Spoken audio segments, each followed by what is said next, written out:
It's pretty crazy that he openly says American soldiers are going to die and the Iranian public is going to be hurt by this too. Like saying the quiet part out loud. America does not have the popular support for another global war on terror, especially in the aftermath of the global war on terror. But again, with the full knowledge that we are cattle, we won't do anything about it.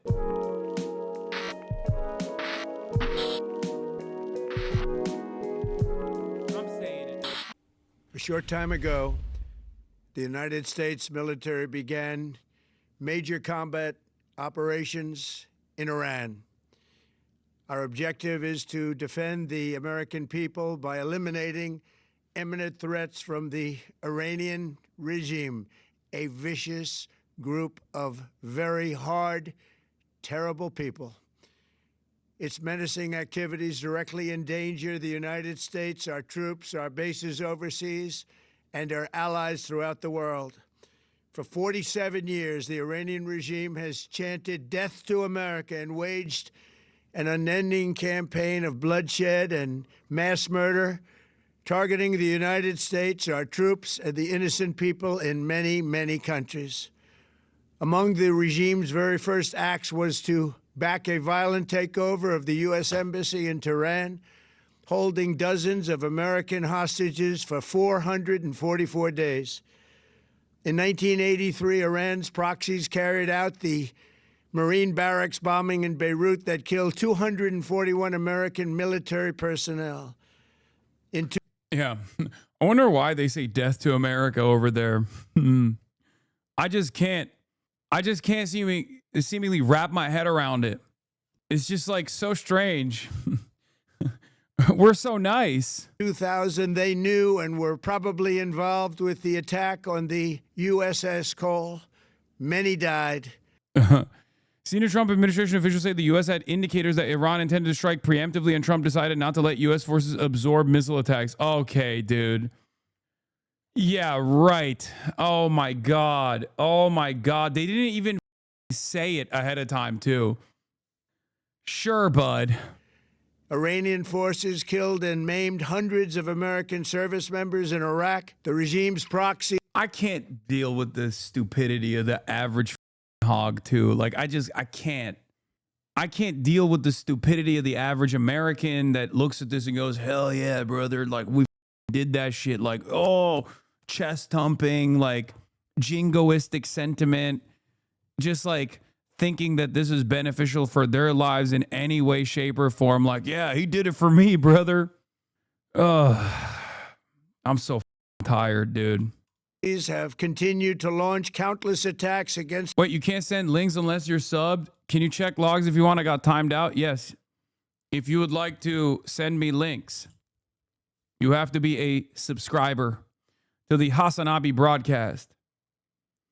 There's a lot less of that than we'd seen previously, though. Yeah, even in my chat, which normally a lot of bad faith actors and malicious actors would come into in a moment like this, we've rarely seen people be like, oh, I bet you're mad right now, libtard. Your favorite liberal beacon of leftist values, the Ayatollah is dead. Like, it's not. There is definitely a very limited amount of people saying dumb bullshit like that. I think most people understand that we're doing this for Israel and they don't really f with Israel and they don't really like it. And before people say, Hasan, don't you believe saying this is Israel's war is anti-Semitic? I'm going to stop you right there, okay? This is 100% Israel's design. If you think that it's not the case, you're a idiot, okay? I don't give a shit how it sounds. This is outside of America's scope. America would love to destabilize Iran as well, make no mistake. America would love to take over Iran if given the opportunity. This violent military action is 1,000,000% Israel's design for the longest time. Lemafayal Hasan seething. That's awesome. Hasan, you're seething. Me, on the other hand, I love putting American assets in the region And I love spending billions, if not trillions of dollars defending Israel and blowing up Israel's enemies, baby. I love it. I love it. You seething, Chad, Zionist Chad, doesn't deserve health care at all. Cattle, you stupid Islamist. I love being cattle. I love being a slave to capital. It is my favorite thing. Look at how low cortisol I am in this very moment.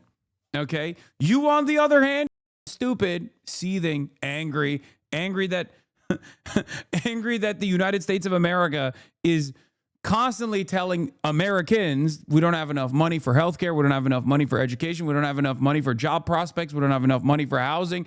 We only have money for Israel. I say am Israel high, I'm a Chad. What do you got to say to that, dude 91? You're my age, duder 91.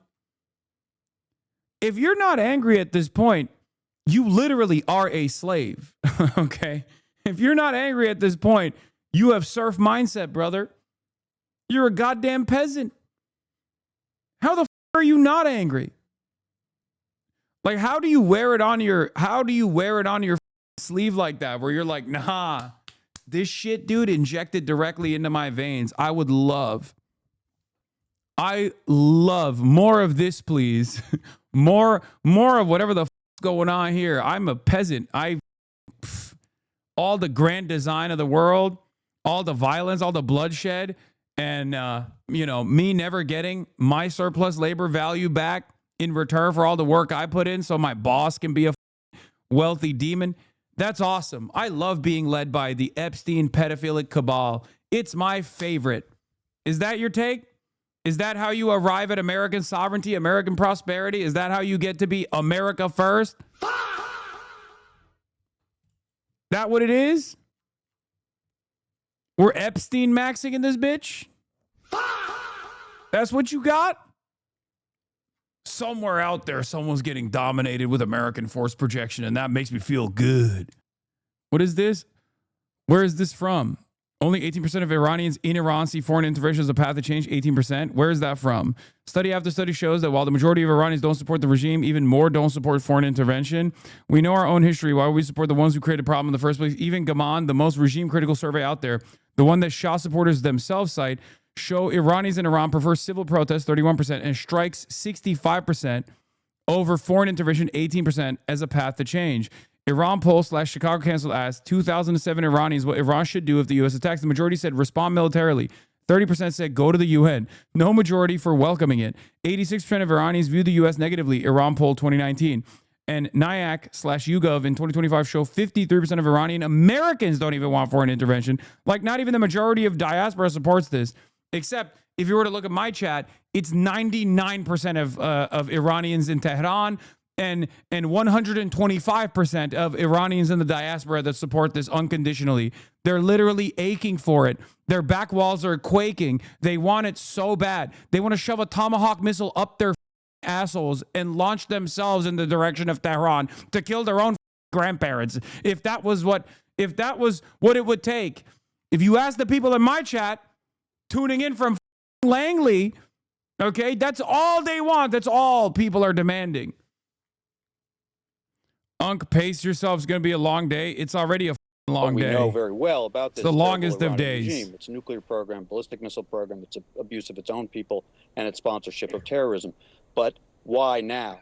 And it was surprising to me that he laid the predicate that the goal of this is regime change, because that is not something that can be done just by airstrikes. What he said, and he's probably right about this, is that only the Iranian people on the ground are going to be able to overthrow the regime and replace it with something else. But replace it with what? Most intelligence experts who you consult with suggest You're telling me that the IRGC had a plan for their 86-year-old leader to die one day? Yeah. It turns out they are aware of how the passage of time works. And yes, of course, they have a contingency that they already implemented last time. Okay. The 6-way split screen of Al Jazeera showing half a dozen regional capitals on fire should quickly bring home the catastrophic implications of this illegal, stupid, and completely unnecessary war. Longtime fan from south of Tel Aviv here. People are dancing, rejoicing, seeing liberatory Iranian missile strike us. They're doing the cum dance. Like people think, also it's so funny because like people think I'm going to be like, what? The Ayatollah's dead. Oh my God, I love the Ayatollah or something. Like they come in here to be like, bro, oh, your boy's dead, bro, Ayatollah. It's like, first of all, I'm not even Shia, dumbass. And secondly, even as a Sunni Muslim, like, when have I been a pious man, you know? Like, what gives you that indication that I have any sort of, like, personal connection to the Ayatollah? You absolute dumb monkey-brained loser. You stupid Ameroids who think, like, oh, well, obviously, this guy, his name is Hasan, he's Muslim, obviously loves the Ayatollah personally. Like, I don't, you know, I only care about the consequences. Beyond that, it's a big question mark whether there is a sufficiently consolidated opposition, whether it could be done peacefully or democratically, whether different splinter groups, ethnic or regional. Yeah, just wait. Now that the school that they struck, is getting a little bit of motion in Western news, they'll hit the same lines. Oh, this was an IRGC missile. This was a misfired IRGC missile. And then they'll say, okay, it wasn't a misfired IRGC missile. It was actually, there was actually a missiles munitions stockpile under the school, and we had to blow up the girls on top of it. You know how it is. That's how it always goes, okay? The U.S. Israel seem to be pinning a lot on Iranians protesting against the regime during, or as Trump requested, after major military operations have ended. Anecdotal, but I've seen more videos of Bahrainis celebrating strikes than Iranians. Basijis currently occupy the streets. Even Channel 14 in Israel could only scrounge up a single woman dancing on a street and a couple boys in a schoolyard. Maybe things will happen tonight, but I have the skepticisms you have. Yeah. They are really, really leaning into the Iranian population taking matters into their own hands. And if that doesn't happen, if the response doesn't come, or even if it does come, let's be real, I think they're probably still going to keep up the strikes and escalate its intensity on Iran. But if that doesn't happen, they're just going to start directly killing more and more Iranian civilians, I think. What a spectacular strategy, for the record. What a spectacular strategy. Twitch and YouTube combined 81,000 viewers. Are people waking up or are they botting again? No, brother, it's a massive issue. It's a massively consequential story. Of course, people are just like tuning in to listen to what I have to say. Yes, the Piker Broadcasting Service is alive and well. For you, the viewers, by you, the viewers. Subscribe to the Piker Broadcasting Service if you would like to support the broadcast. Twitter claims your dog died. What is this? Streamer Hasan Piker's dog Kai has died at age 3 after an apparent accident at home. The cause of death has not been publicly confirmed. Yeah, no, it's because all the Zionist Hasbara dick riders that are too afraid to openly say they want to suck Israel's cock as hard as they possibly can until the cummies impregnate them with the future of the Israeli population. They have to go and be like, oh, it's memes. Hasan is so mad. He's like zapping Kaya or whatever. That's it. That's what this is.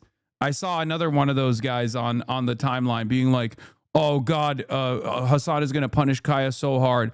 They have to create this narrative that, like, one, I'm really upset at my best friend, the Ayatollah, and his passing. And then two, I'm actually punishing my dog Kaya for it.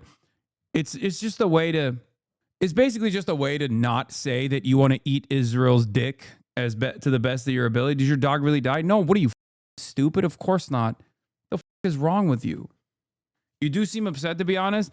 Yeah, I wonder why I would be upset about multiple billions of dollars in assets being used to destroy a foreign nation at the behest of Israel, another foreign nation, rather than, I don't know, use it on American soil for American hospitals and American education. I wonder why, as an anti-imperialist, I would have some opinions on this that are negative. You should ask yourself why you think this is good. You shouldn't wait until the gas prices go through the roof for you to go, why did this happen? Dumbass. Pathetic. Selfish. Idiotic. Ignorant. What did Zoran say? Oh, God. Today's military strikes on Iran carried out by the United States and Israel mark a catastrophic escalation in illegal war of aggression, bombing cities, killing civilians, opening a new theater war. Americans do not want this. They do not want another war in pursuit of regime change. They want relief from the affordability crisis. They want peace. I'm focused on making sure every New Yorker is safe. I've been in contact with our police commissioner, emergency management officials. We are taking proactive steps, including increasing coordination across agencies and enhancing patrols of sensitive locations out of an abundance of caution. Additionally, I want to speak to Iranian New Yorkers. You are part of the fabric of the city. You are our neighbors, small business owners, students, artists, workers, and community leaders. You will be safe here. Okay, that's actually pretty good. Thank God. I thought he was gonna. Thank God. Thank God. Okay, Jesus Christ. Imagine he was like, hey, now is not the time. Guys, I want to keep Israel in my heart. As Israel and America is blowing up little school children in Iran, I just want to say, please don't say anything that it might offend the sensibilities of those who are actually championing this death and destruction campaign at the best of Israel and the Epstein pedophilic cabal. That would be very unkind of you. And perhaps the only thing that we should care about, okay? AOC statements, the American people are once again dragged into a war they did not want by a president who does not care about the long-term consequences of his actions. This war is unlawful, it is unnecessary, and it will be catastrophic. Just this week, Iran and the United States were negotiating key measures that could have staved off war. The president walked away from these discussions and chose war instead. President Trump flippantly acknowledged the possibility of American casualties, stating, that often happens in war. Mr. President, this was not an inevitability. This is a deliberate choice of aggression when diplomacy and security were within reach. Stop lying to the American people.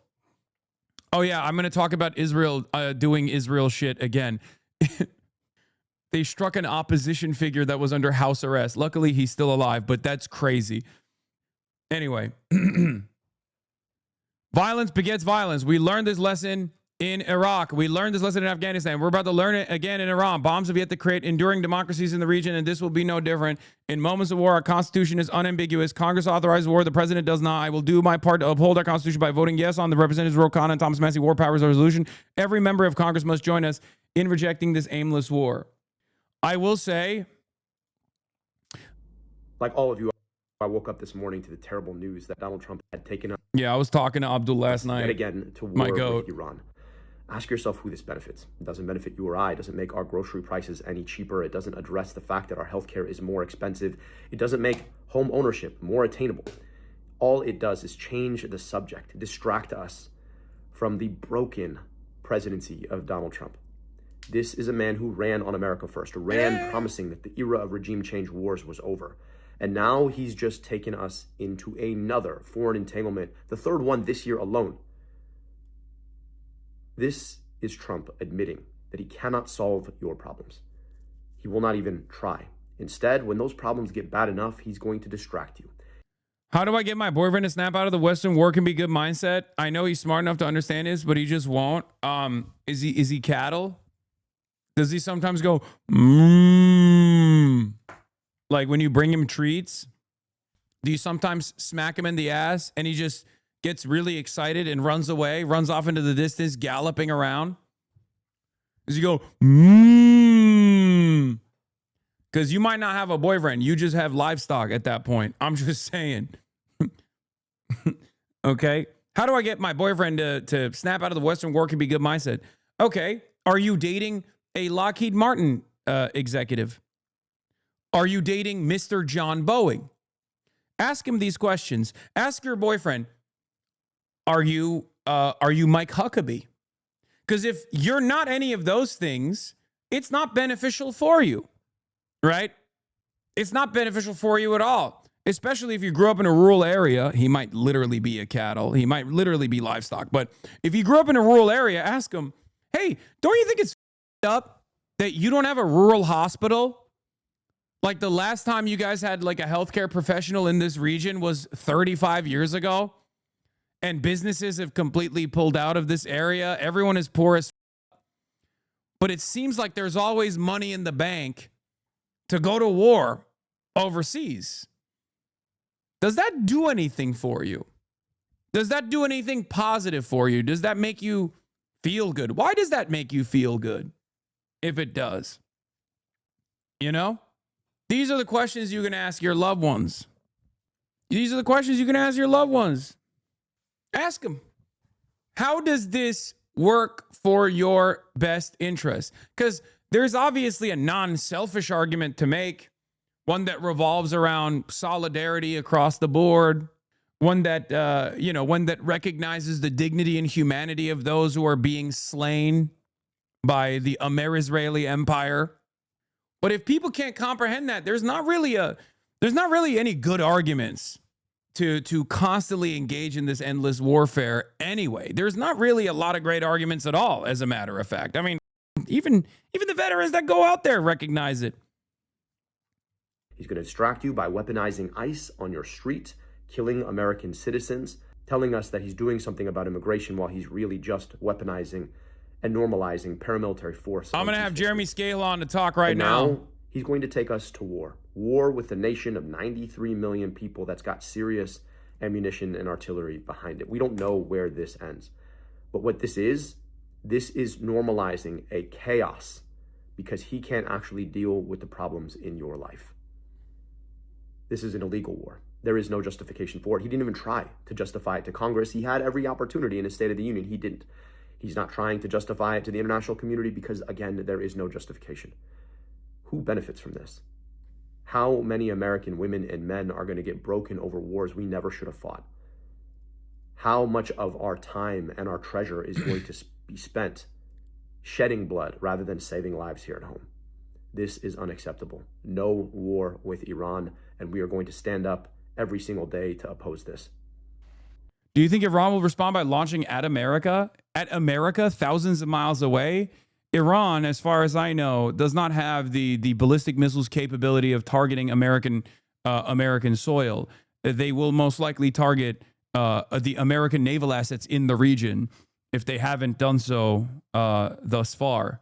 America, in many respects, gets to be as violent as it wants to be because it's actually totally sheltered from the consequences of its endeavors. This is the reason why we get to behave in the violent and unrestrained ways that we want to.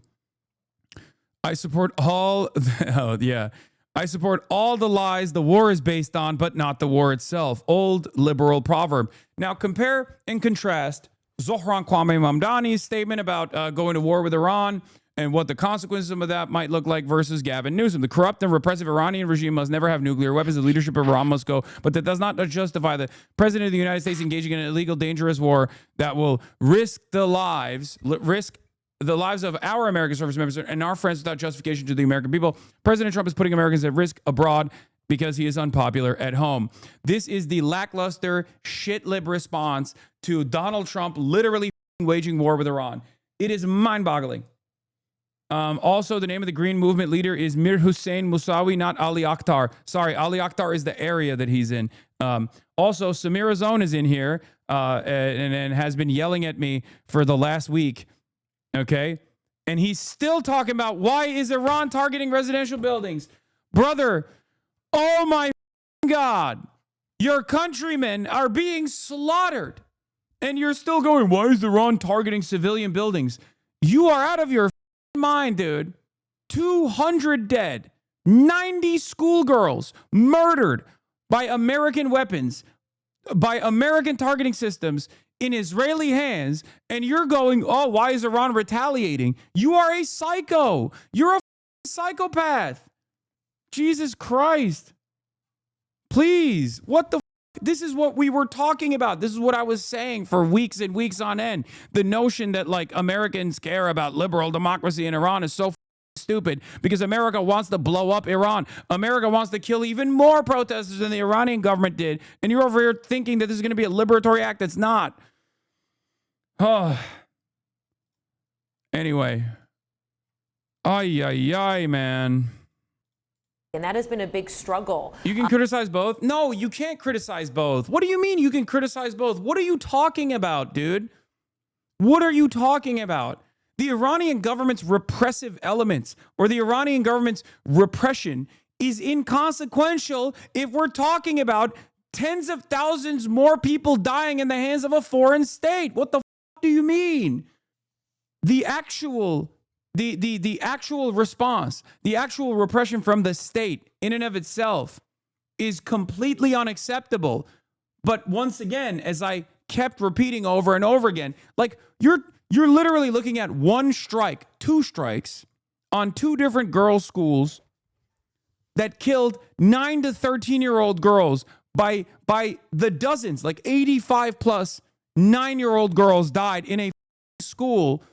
Like, what are we talking about? What the are we talking about? There is no both sides. There was no both sides in Gaza either. There's no both sides in Gaza. There's no both sides. Is there a both sides in Ukraine? Do you spend a good deal of time talking about like Ukrainian repression? Oh, Zelensky is not allowing democracy to thrive in Ukraine. I don't give that argument any credence. It's ridiculous. Also, yeah, this was the analysis from Barry, Bonzer Barry, who said they have not stopped hammering Israel for the last 9 hours. During the 12-day war, the attacks will come every 6 to 12 hours typically. They're keeping this tempo up while also striking at over a dozen U.S. bases in the Gulf, hitting vital radar systems and airports too. Now they are closing Hormuz. They haven't fully closed Hormuz yet, but there's speculation that they're going to close Hormuz. Yeah, so it is definitely different. Kamala's out with a statement. Shut the fuck up. Donald Trump is dragging the United States into a war the American people do not want. Hold on.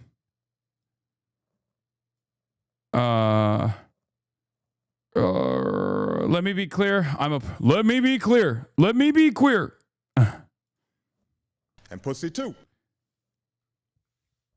Let me be clear. I'm opposed to a regime change war in Iran, and our troops are being put in harm's way for the sake of Trump's war of choice. This is a dangerous and unnecessary gamble with American lives that also jeopardizes the stability in the region. And pussy too.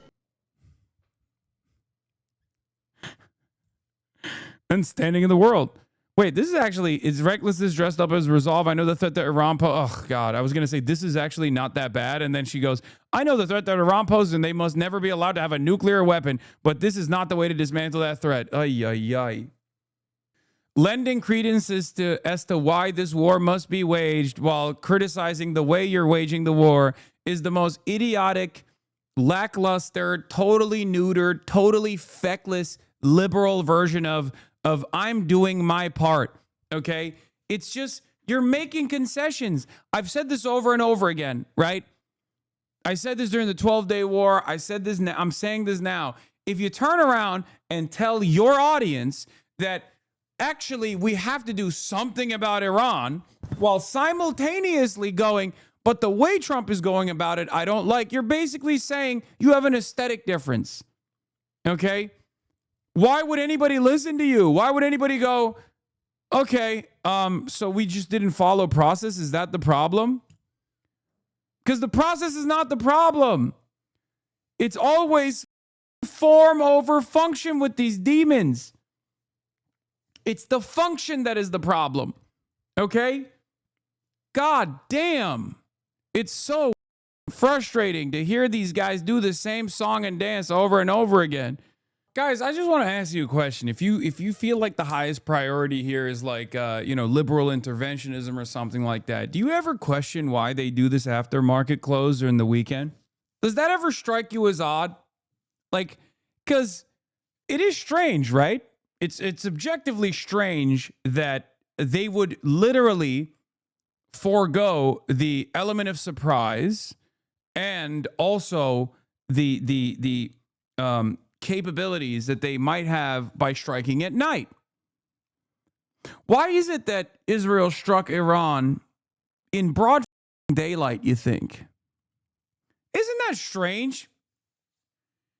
Because if they really wanted to, if this threat was imminent, okay, if the threat was imminent, they would probably strike Iran in the middle of the American business day, right? They struck Iran not in the middle of the American business day, but after market close. Just something to consider. By the defense here in the UAE. This has been happening for hours now, so we're certainly seeing no let-up in the retaliation from Iran. We've heard from the Ministry of Defense here in Abu Dhabi saying that they have been intercepting missiles. They also say that one person has been killed by falling debris after... Why do they strike after market close? What do you mean? They do it on a Friday, so there isn't as much of a fucking media blitz. because people pay the maximum amount of attention to the news on a Monday morning. Okay, they pay the least amount of attention to the news on a Friday afternoon. And if you do it after market close, you soften the impact that it's going to have on the markets in general. Because there's going to be a retaliation. That retaliation might even lead to, closing the Strait of Hormuz, for example. Like, what that's going to do to the stock market is devastating. So they try to soften its impact to the best of their ability and work, let the situation work itself out and have the market stabilized by the time it opens again on Monday morning. I'm so glad the evil IRGC is on its knees. Cope. Just maximum cope. Once again, even if that was the case, which there's not a lot of evidence for that right now, but even if that was the case, the notion that that is going to somehow impact their life in a positive way is so stupid. The Israeli Mind chief political analyst. So now after Khamenei has been eliminated, can we say that Tucker Carlson is the most prominent anti-Semitic leader of our generation? Oh my God. Oh my God. Yes, Khamenei is slated to give a speech about how he's not dead, and the Israelis already have said that will be a pre-recorded speech. Once again, though, it doesn't even matter. Even if Khamenei is dead, does that solve any problem whatsoever? No, of course not. Of course not. It's ridiculous. It's utterly ridiculous. An interception. We've seen images of smoke near the Al Dhafra base here in Abu Dhabi as well. So potentially not all of those missiles were intercepted, but we're certainly seeing no let up in this retaliation. We've seen it as well in Doha, in Qatar. They just recently had another wave of incoming missiles. Officials there saying that they are intercepting them as they come in. There are shelter-in-place orders across the Gulf nations. Airspace has been closed. We know in Bahrain, where the U.S. Navy's Fifth Fleet is based, that they have been targeted as well. And the same in Kuwait. We have heard reports in Jordan as well. There is anger as well as concern amongst these Gulf nations that they have become targets themselves. Many of them had said to the United States they were unable to use their bases if they were going to strike Iran. They had said that their airspace must not be used, as well as they wanted to put some distance between themselves and what the US president was ultimately going to decide to do. We've heard statements, for example, from Saudi Arabia saying that they give the strongest condemnation of this blatant and cowardly Iranian attacks, also pointing out that there have been incoming into Riyadh and the eastern province. Awesome, dude. It's really up. Why are they defending themselves? Why won't they just like sit there and eat it? By the way, that was literally a question from NBC News to the foreign minister of Iran. If you think that we are not living on a separate planet with the way that these guys approach every issue, look no further than this interview. So for clarity, you said that your missiles cannot reach the United States by design, that you do not want to reach the United States, but you also said it would be necessary as a defensive vehicle, that you could if necessary. So to be clear, are you committing that Iran is not and will not build missiles that would have the capability to reach the United States? I can confirm, yes. Sir, if that's a red line for you, why is attacking U.S. military bases abroad justified? But because they are attacking us. They are U.S. military, installations, facilities, bases. They are attacking us. We are under attack. Why don't you, recognize this fact? We are under the attack by U.S. forces in the region. So we have every right to defend ourselves. And how to defend ourselves? We attacked, the U.S. bases. This is obvious. This is a very simple fact. And I hope that, and I'm sure that people would understand that. We are not the one who attacked Americans. We are only defending ourselves. New worldwide, following the launch of U.S. combat operations in Iran, America's worldwide, and especially the Middle East, should follow the guidance of the latest security alerts issued by the nearest U.S. embassy or consulate. They may experience travel disruptions due to periodic airspace closures. The Department of State advises Americans worldwide to exercise increased caution. It's nutty, dude. It is so goddamn nutty. Sina Tusi, 200 missiles fired thus far today from Iran to Israel alone in just under 12 hours. The entire 12-day war, around 550 were launched. The fact that the U.S.-Israeli direct and cyber assaults haven't significantly reduced Iran's ability to retaliate at the get-go, as they did for over 10 hours in June, is important. Despite full-spectrum U.S.-Israeli assault, Iran appears to have entered this war firing at scale. Yeah, that's why I'm saying this is not like the 12-day war at all. This is not like the 12-day war at all. They have a much higher level of threat. They're at a much higher level of threat. They are increasing the frequency of their attacks. Gloves are off, it seems. And this might not be the full scale, the full spectrum of their capabilities either. Al-Mayadeen, a source within the leadership of Iraq's Islamic resistance, told Al-Mayadeen that their fighters have begun several operations against U.S. bases since noon. Earlier today, Iraq's Popular Mobilization Forces announced several casualties as a result of the ongoing U.S.-Israeli aggression on Iran and its allies. The area of Jurf al-Nasr, north of the Babel province, was subjected to several airstrikes at 11:50 a.m. today. The PMF statement read, resulting in the martyrdom of 2 individuals and the injury of 3 others within varying degrees of wounds. You also have Hezbollah, but in Lebanon, but they are, I think they're just like totally diminished at this point. IDF spokesperson, the crossings to Gaza have been closed, including the Rafah crossing. Of course, Israel is punishing the Gazans once again, punishing the Palestinians once again. They only have one speed. You know that. Israel gets hit. They hit back at some of the most vulnerable populations that are directly under colonial occupation.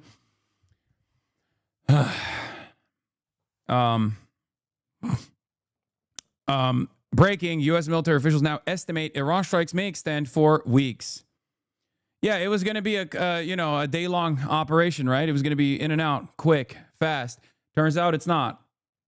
Qatar has called it a flagrant violation of its national sovereignty. The UAE condemning and denouncing this as well in the strongest terms, the blatant Iranian missile.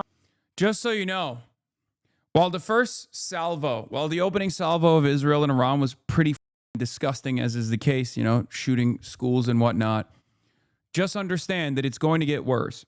Their opening salvo was always going to be the least impactful to the citizens, the least impactful to the civilians, because they still think in their minds, in their machinations, that there's an opportunity here where they can get the popular base of support to mobilize against the IRGC, against the Iranian government.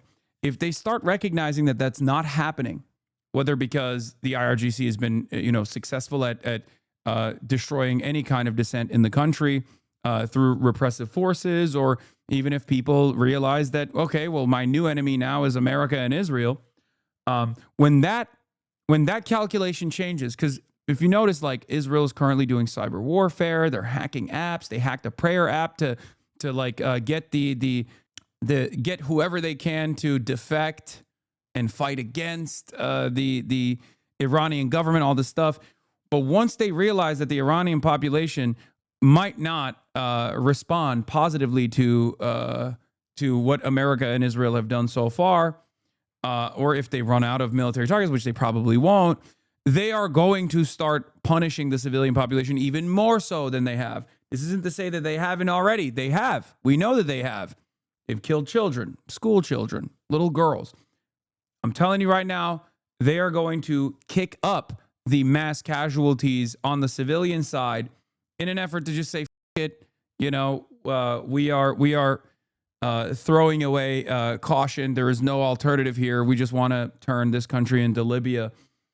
Trump spoke to Axios and floated off-ramps. New Barak Ravid, of course, Israel's #1 journalist, Barak Ravid, IDF Ravid, has gotten an exclusive with Donald Trump. How shocking.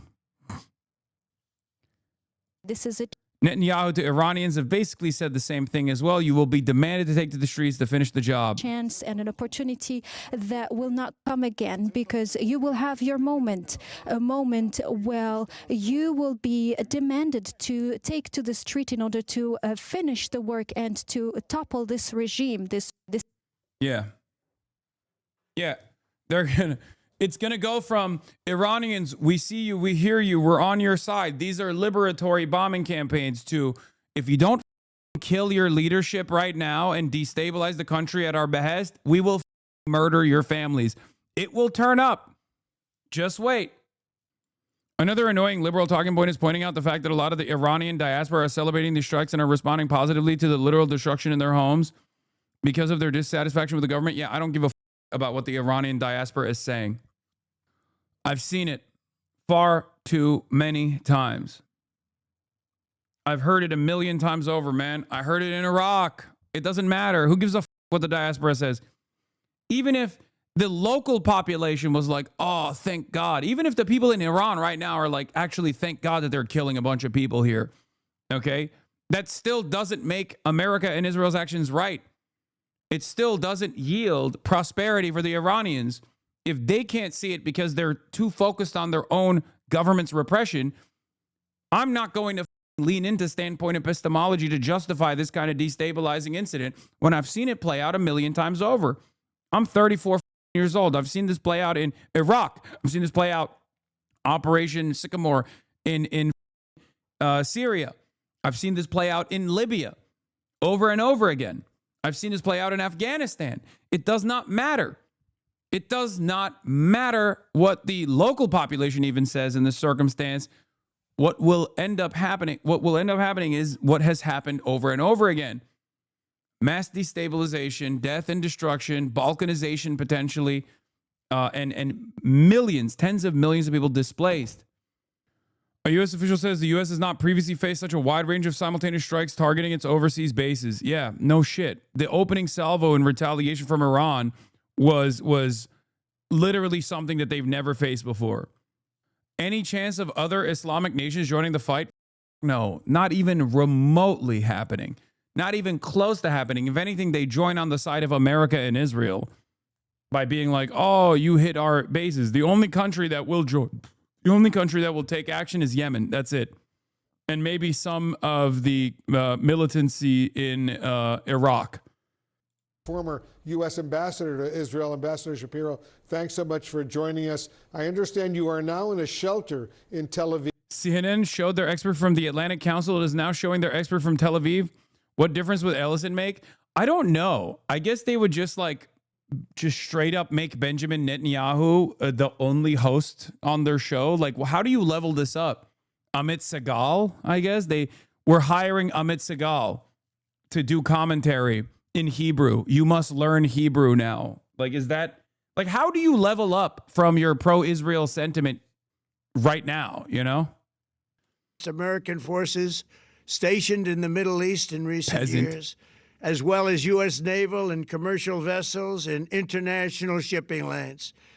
It's been mass terror, and we're not going to put up with it any longer.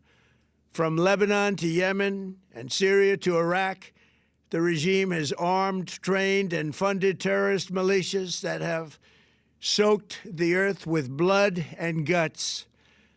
And it was Iran's proxy, Hamas, that launched the monstrous October 7th attacks on Israel, slaughtering more than 1,000 innocent people, including 46 Americans, while taking 12 of our citizens hostage. It was brutal, something like the world has never seen before.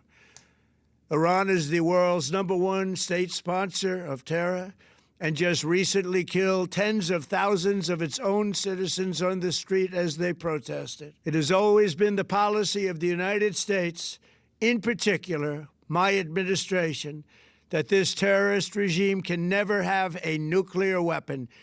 I'll say it again, they can never have a nuclear weapon.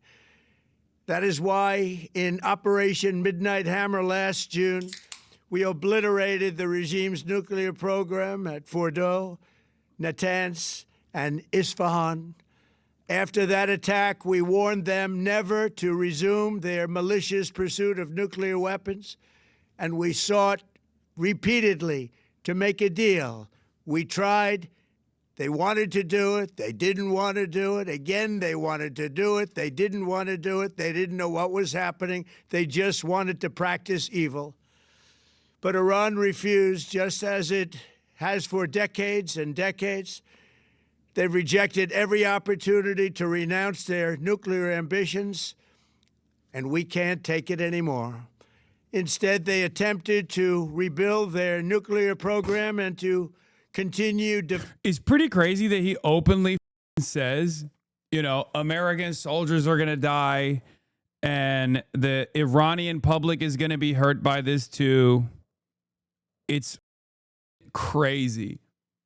Like saying the quiet part out loud. But again, with the full knowledge that we are cattle, we won't do anything about it. You know what I mean? Here's CNN. Let's tune in live to CNN reporting on Khamenei's demise. Speculation as to just how far, one, the U.S. was willing to go, but Israel as well, if they were striking together. And now we know they were willing to go as far as taking out Iran's most senior leader. Now, we had reported earlier that he was not the only target of these strikes, that other senior military and other leaders in Iran were targeted. We don't know their status at this point, but as we reported earlier in the day, Israeli officials were becoming more confident over time today that they had hit at least some of their targets.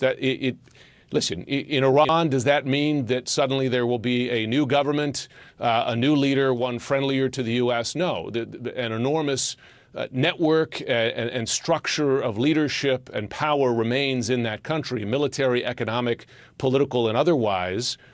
But to take out the supreme leader is a significant change. And of course, the question is, how far does that change go? Does it weaken the government to the degree that the government collapses? Does it weaken it to a degree that the protesters that we saw take on this government quite bravely in recent weeks are inspired to go out into the streets again, right? I mean, that's what President Trump was encouraging them to do explicitly in his statement this morning. Now, that's quite a risky proposition, given that government retains enormous power, and they showed they were willing to use it to deadly extent in the many thousands of protesters they killed in recent weeks. Those are still the open questions, but we have one question answered. Was Israel willing to go so far as to take out the supreme leader of Iran? And the answer is yes, and they had success doing so. Right. And now the big question is what comes next? Jim Sciutto, stand by. I want to bring in Barak Ravid, CNN political and global affairs analyst. He's also a global affairs correspondent at Axios. Barak, I know you spoke with President Trump earlier today. Again, if you are just joining us, our breaking news is that Iran's supreme leader has been killed in these strikes. That is coming from Israeli sources. Barak, we're still waiting to hear from the president, from the U.S. government, but the Israeli sources confirming that. What more are you learning? What did the president tell you? So first, just about Khamenei, I think around 30, 40 minutes ago, the Israeli ambassador to Washington, Yechiel Leiter, updated several U.S. officials and members of Congress that Israeli intelligence shows that Khamenei has been killed and his body was taken out of the rubble in the compound in Tehran that was attacked. I spoke to President Trump a little bit before 1 p.m. While he was in Mar-a-Lago. We spoke for around 5 minutes. The president sounded to me, I said at hi least, in chat, but you and your community ignored me. Not a single hi back. Calm and confident that I don't know, things chatter. Are going according to plan. World-changing incidents are taking place, don't you think? The situation with Khamenei was one of the main things he was tracking at that moment. And what was interesting in what he told me is that I asked him, how long is this going to continue? And he said, I have several off-ramps. I can go long and take the whole thing, meaning take over Iran, something that, I don't think that's something that is seriously being considered. That's quite a statement, yeah. Yeah. Or I can go on for another 2-3 days and then tell the Iranians, we'll see you again in a few years if you try and rebuild your nuclear program, your missile program, meaning that Donald Trump, at least my impression from the conversation with him, is that he's looking to end this thing within a few days and basically put an ultimatum to the Iranians. We can get a deal, or you can try and rebuild your program, and then we'll just bomb you again if you try to do this. And I think that was one of the messages that U.S. officials that just briefed reporters, I think 10 minutes ago, said that when the 12-day war ended after Operation Midnight Hammer, the U.S. told Iran, if you try to rebuild, we will come again. And those U.S. officials said that the Iranians, according to U.S. intelligence, did try and rebuild the program. So we know from satellite imagery that the Iranians started infrastructure work in several of the nuclear sites that were attacked in June. We do not know whether they really tried to resume a nuclear program, meaning enrichment and other activities. One of the interesting things I heard from President Trump is that he told me that he thinks that Operation Midnight Hammer allowed Operation Epic Fury to go forward. Because President Trump claimed that if he did not go on that operation last June, if he did not order a strike on those 3 nuclear facilities, Iran would have been much, much closer to a nuclear weapon, maybe even have a nuclear weapon by now, according to what President Trump said. And that would make the current operation much harder, maybe even impossible. We just have to say the Iranians were very close. What would I be doing if I was in Iran? I don't know. Dying, I guess. Iranians were willing to go, did not really meet the minimum the U.S. was willing to go. Barak, I also want to ask you about these strikes and the strikes this morning that ultimately killed Iran's supreme leader. What more do we know about them? You have to think, and there has to have been incredible intelligence that went into knowing where he was. The fact that these strikes happened in the daylight when normally, when the U.S. has struck, it has been at nighttime. Do you know any more about the context around the actual strikes themselves? So I think one of the reasons that the strike was in daylight is because it was part of the, on the one hand, it was part of the deception. The Iranians, I guess, thought the strike would be during the night, as it's been last June. But also because the Israeli officials say that they had intelligence that at that time of day, morning time in Iran, there has been 3 different gatherings of senior Iranian officials in 3 different places. And that was a window of opportunity, an operational window, that the Israelis could try and conduct strikes on those 3 gatherings and try and take out, eliminate many top political and military officials in Iran. One of them, the supreme leader. By the way, the Israelis assess that they managed to take out the commander of the Iranian Revolutionary Guards Corps, that they managed to take out the commander of the Iranian Armed Forces, that they managed to take out the Iranian Minister of Defense, that they managed to take out the head of Iranian intelligence, and numerous other officials. And what is amazing to me is that this is exactly how the 12-day war started. In an opening strike that decapitated so many Iranian officials. And 8 months later, it seems that the Iranians literally learned nothing and conducted themselves in a way that A, allowed the Israelis to know where they are, and B, allowed the Israelis to hit them, meaning that they were not deep enough underground. All right. Great reporting from Barak Ravid. Please stand by. I do want to go to the White House now, where our senior White House correspondent, Kristen Holmes, is standing by. Kristen, again, for people who are following along, just joining us, we are hearing from Israeli sources. They are confirming that Iran's supreme leader, the Ayatollah, has been killed in these strikes this morning, joint strikes by the U.S. and Israel together. We are still waiting to hear from President Trump from the U.S. on this. What more are you hearing from people you're talking to in the administration in the White House?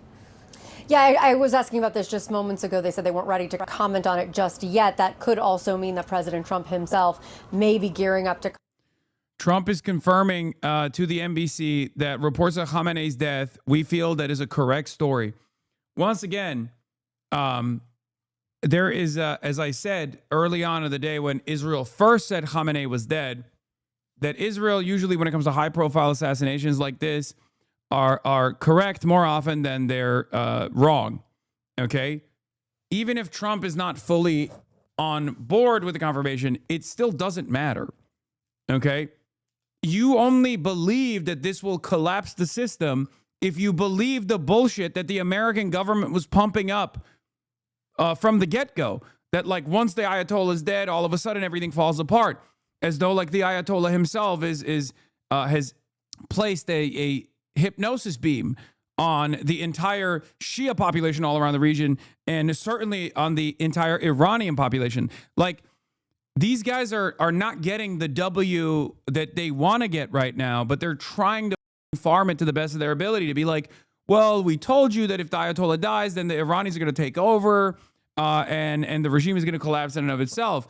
This, as we have said over and over again, is a failure.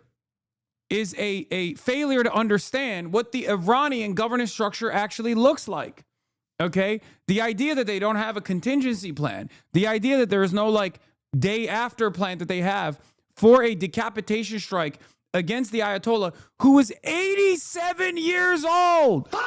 87. If you think that the Iranian government didn't think that an 87-year-old guy was going to die any moment from a goddamn light breeze, you're a moron. Like, what are we talking about? He was 87. At that point, he might die going up the stairs. Like, you know what I mean? What are you saying? Yeah, he was 87. Didn't look a day over 86, too. It's so ridiculous. It comes from this Orientalist perspective that these guys are actually barbarians, right? This is a barbaric nation that is in the mercy, at the mercy of one singular individual. There is no contingency plan. There's no governance structure. There's no horizontal administrative apparatus that is capable of running the show in the very likely scenario that the Ayatollah dies, even if not in the hands of Israeli and American airstrikes, but simply because he sneezed too hard. What are we doing? Yes, the IDF spokesperson and Emmanuel Fabian also confirms they killed several members of Iran's security leadership, including top defense official Ali Shamkhani and the commander of the Islamic Revolutionary Guard Corps. Once again, they're still pummeling Israel. Like, what do you think? Like, does this not directly defy the expectations that these guys set for what happens? I don't understand it.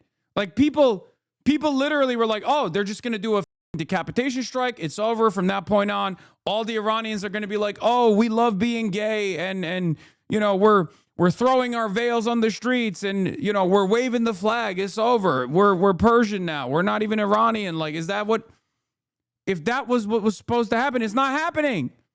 It's not happening at all. What happens to the popular, the actual popular base that the Ayatollah has? Like, what happens to the 20% of the population that actually like the guy? You know, there's, let's say 80% of the population doesn't like the guy, 20% likes the guy. That's still a lot of people. You know what I mean? Yeah, if you want to see who's actually celebrating, here you go.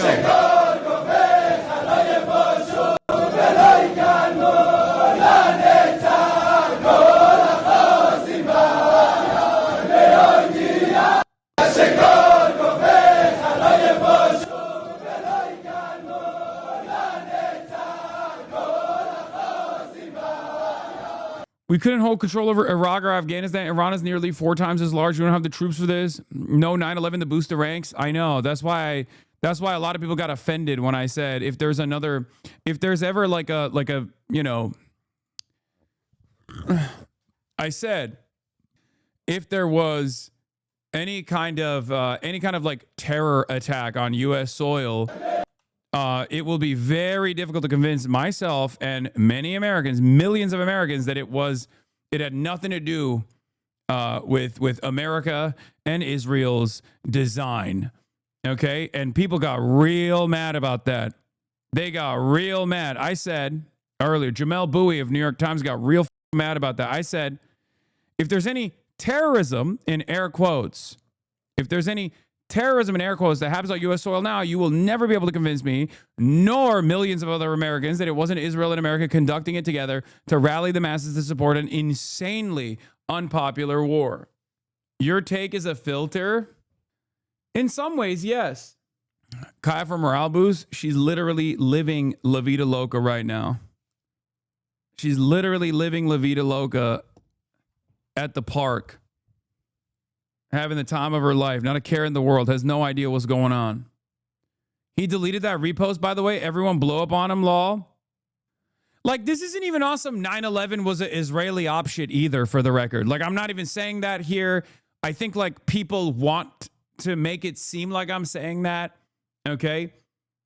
But I have long maintained the position that America does not have the popular support for another global war on terror, especially in the aftermath of the global war on terror. What kickstarted the increase in the ranks and the reason as to why so many people joined the military, joined the armed forces, was because of 9/11. A lot of people were like, oh, there it is, like 9/11, we got to go punish people. We got to go punish people overseas. We got to do something. It was a vengeance quest, right? A lot of people joined.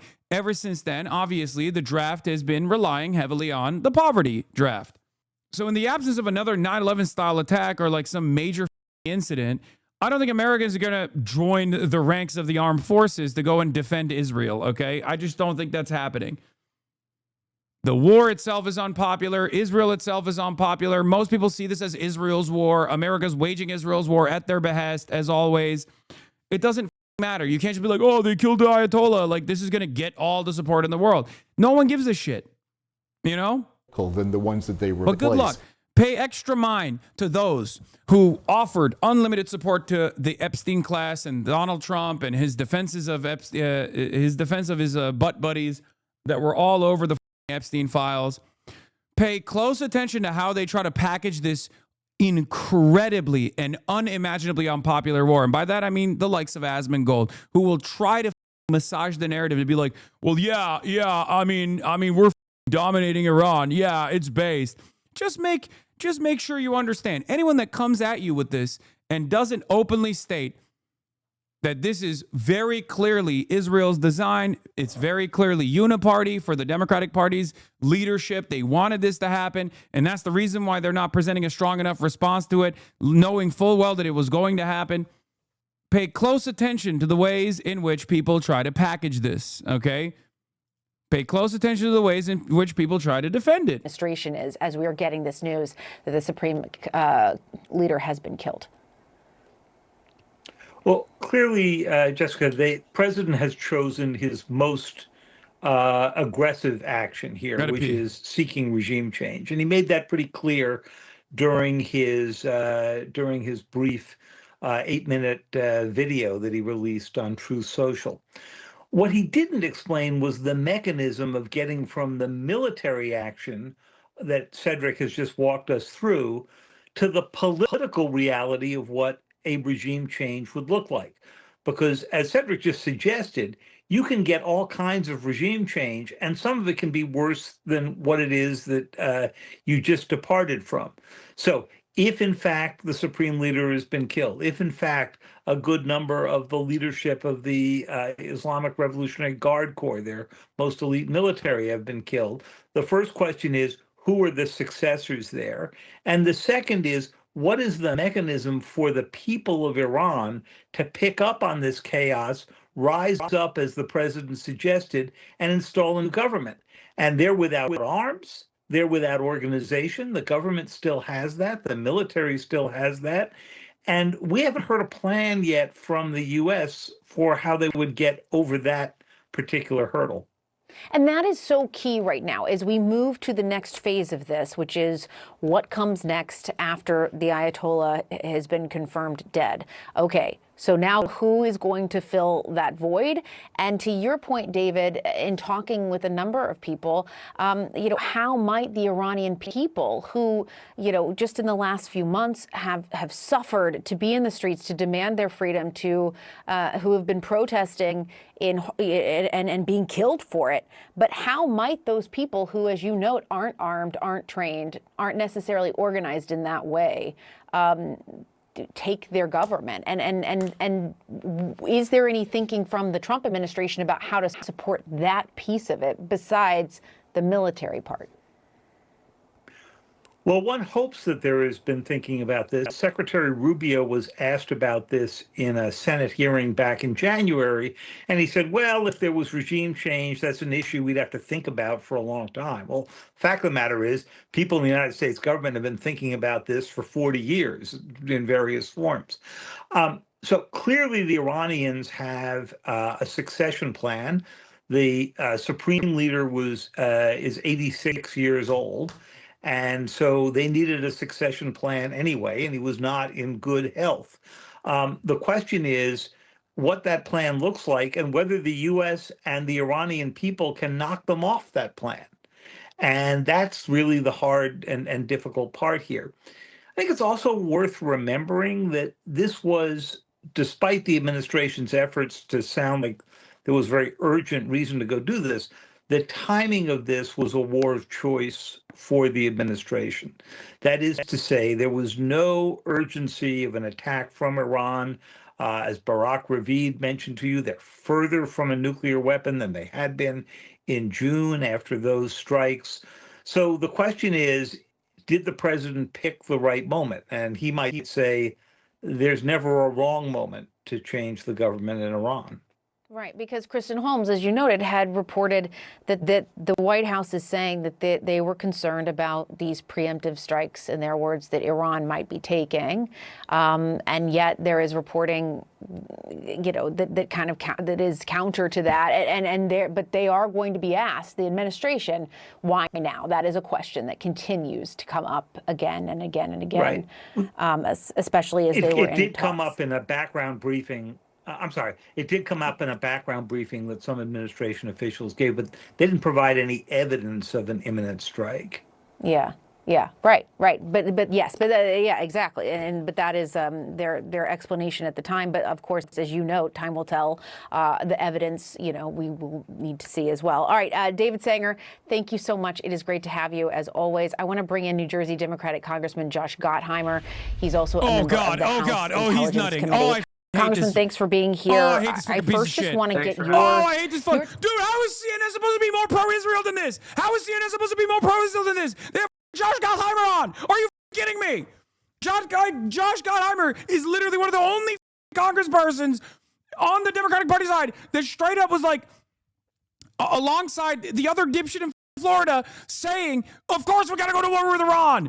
How is CNN supposed to be more pro-Israel than this? This is basically Fox News. The attack on Iran, but the fact that Iran has turned around and attacked so many of our allies in the region, right, which is also not to be something that we should take lightly as we look at this, in terms of their attacks. Put Randy Fine on CNN. Just cut to the fucking chase. Cut through the noise. Put Randy Fine on to literally suck Benjamin Netanyahu's cock on television. Just do the pornography. Do us the dignity.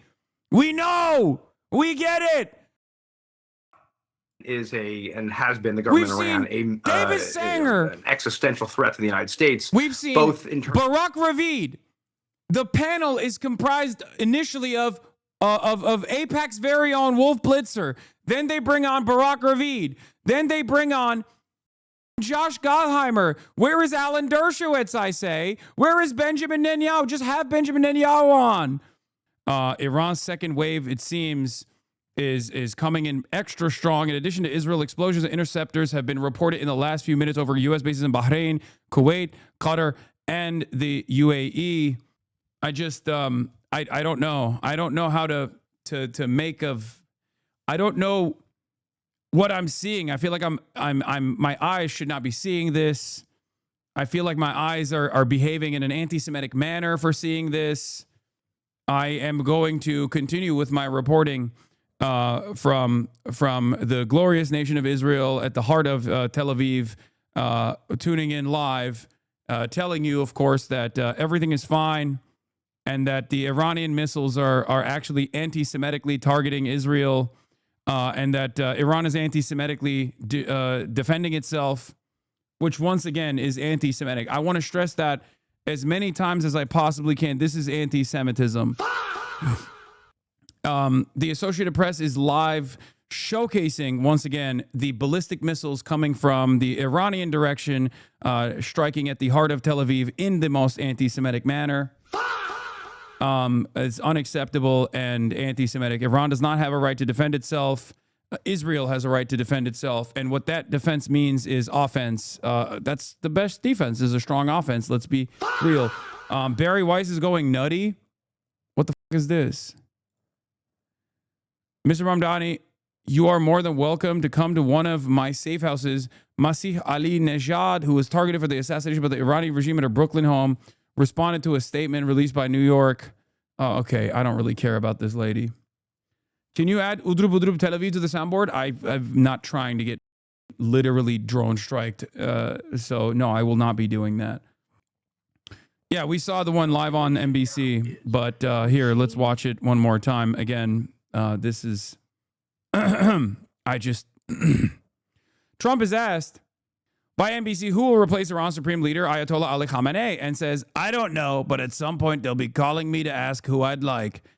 He added, I'm only being a little sarcastic when I say that.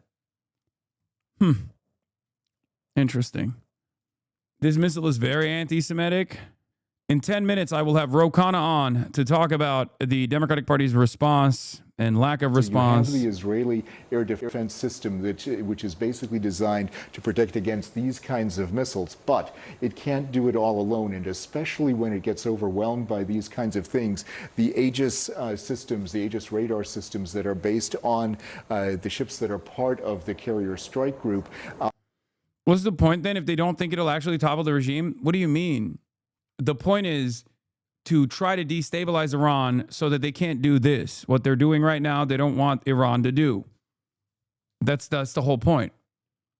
And they're going to keep pummeling Iran. Once this barrage is done, they will literally continue pummeling Iran. And then if Iran ups the ante, if Iran starts striking American carriers in the region, for example, then they'll respond by upping the ante on their own. I don't know. I mean, look, man, who knows where this goes? I will say Israel is a nuclear armed nation and is utterly psychotic. But for us here in the United States of America, we get to watch our tax dollars light on fire. So even from a selfish perspective, even from the perspective of a selfish American who doesn't give a shit about like the lives that are being destroyed in the process, Amit Segal is mad at Palestinians for celebrating. In Iran, they celebrate the death of the dictator. In the Palestinian city of Nablus, they celebrate the firing of rockets at Israel. Oh, God, you're a bitch, dude. I wonder why they're celebrating. Shut the fuck up. Isn't America supposed to be defending Israel? What was the point of bringing in those carriers? Brother, I don't know how to explain this to you. We are doing that right now. We are defending them. It's just that the Iranian missile technology is overcoming the unlimited billions of defense that we have dumped into Israel. So if you think that like every impact, I need you to understand something. Every impact that Iran has right now inside of the Israeli boundaries means that all of the American defense and all of the Israeli missile technology, the anti-missile defense systems, is failing. They are not allowing these missiles to penetrate the Arrow systems or the Iron Dome or any number of different like THAAD missile launchers that we have that we placed inside of Tel Aviv. It's happening, but it's not supposed to be happening. It means that all of the additional carrier strike groups that we sent to the region, all of the extra anti-defense systems that we have in the region with our naval assets are failing. They're failing to stop Iranian ballistic missiles. What is this? Your op Kira was finally revealed? That's not real. There's no shot that's real. Popular user Kira Won't Miss home security. Because you want to know why I don't think this is real? Because I think Kira Won't Miss is actually a white man. It's fake. Kira is not a black man. He is a white man. That would be more believable if he was if the fake image was a white man that looked exactly like that. Dude, this hit is really clear and nuts. Yeah, I already watched it. You're sending me the same one over and over again. Oh, don't worry. Don't worry. I have this in the tank.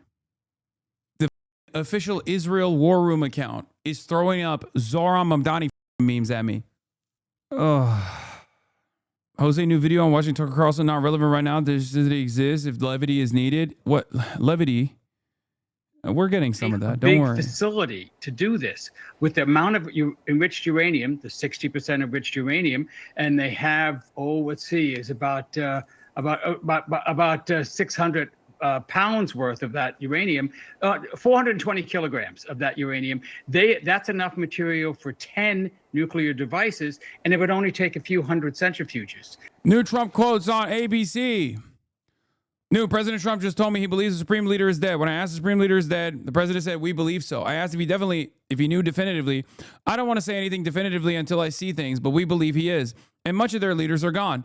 Not only from the one site, but two other sites that we attacked also. We had great intelligence, and so we think much of the leadership is gone.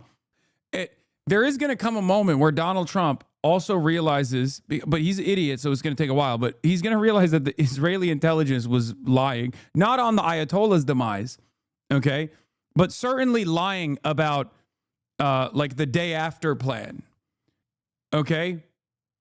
That's what's so remarkable about the situation, because although he is basically a servant of Miriam Adelson, there is going to come a point where he realizes, oh shit, the Israeli intelligence is just constantly serving me up this bullshit. He kind of came to that recognition in the 12-Day War, because that's why they stopped it, because he was like, you guys told me that you were taking care of the missile silos, and now everyone's yelling at me, okay? Like, you told me that this was going to be a Maduro-style situation, potentially. My own intelligence is telling me that's not the case. I believe you because, Am Israel Chai. But I'm looking at a bunch of craters in Tel Aviv, and it hasn't really stopped. I'm looking at a bunch of craters in Bahrain, in Qatar, in the UAE, and it hasn't let up at all. They just keep pummeling all of these other American bases in the region. I now have instability in Iraq. Where are we going? Where the fuck are we going? What's happening here? You think Saudi is questioning its alliance right now? No, they're not. Post-war hand-wringing has always been liberal ornamentation. It was with Iraq, another war Applebaum started, and it is here. The point is to destroy military's independent of U.S.-Israeli hegemony. What follows is irrelevant. Fragmented, chaotic, and sectarian, all the better. Yes. The goal is collapse.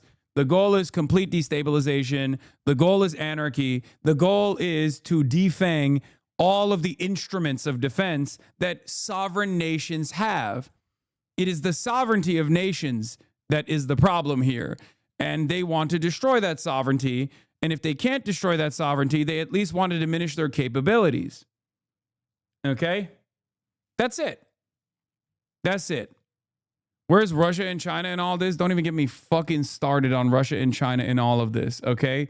They're probably kicking back, feet in the air, giggling like schoolgirls, okay? That's what they're doing. They're like, oh, it's awesome. China is helping with surveillance. They are doing that. And Russia has helped with defense as well. And China has helped a little bit with defense as well. There's certainly a lot more that they could be doing, though, in my opinion. China hasn't traded in 12 hours. They are going to die. Okay, yeah. No one is thinking about China's need for trade maxing here, and I think it's kind of up, I'll be honest. Ro-Khanna is about to be on the broadcast, by the way, ladies and gentlemen. Like I said, Congressman Ro-Khanna is about to be on the broadcast. I will be asking him some questions about, what's going on. What's going on is what I'll say to him. What's going on? Here was his 35-second video from 8 hours ago. Donald Trump has launched a war on Iran. The Congress must reconvene on Monday to vote on Thomas Massie and my war powers resolution to stop this war. Trump says his goal is to topple the Iranian regime. But the American people are tired of regime change wars that cost us billions of dollars and risk our lives. We don't want to be at war with a country of 90 million people in the Middle East. Every member of Congress must go on record today on how they will vote on Thomas Massie and my war powers resolution. Hasan Reactions, one of the best ones in the React channel.